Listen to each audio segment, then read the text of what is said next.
E aí, pessoal do YouTube, agora eu vou mostrar como colocar nome nos blocos, como colocar os seus amigos. O nome é muito fácil. Você vai e aperta. Difícil, né? Você aperta o botão direito do mouse e clica.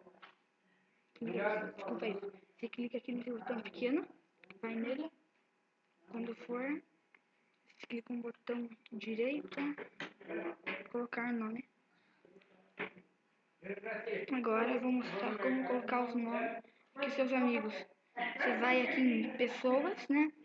Tem que ter sua conta, vai em pessoas. Daí pronto, foi em pessoas. Quando você vai em pessoas, você clica lá. Aparece aqui na pessoas. E você clica na foto da pessoa. Vamos colocar no. Vou dar um exemplo. Vou colocar no Felipe. Você clica assim na pessoa, né? Você clica nela. Quando clicar, você aperta o botão direito do mouse. Quando você apertar o botão direito, vai aparecer fixar na tela inicial. Você clica. Quando aparecer isso, você clica aqui e vai aparecer um negócio. Então é isso, pessoal. Se gostaram, clique em gostei. Falou.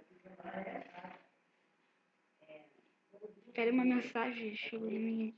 Foi mal essa mensagem. Você dá muito. Foi mal. Foi. Tchau.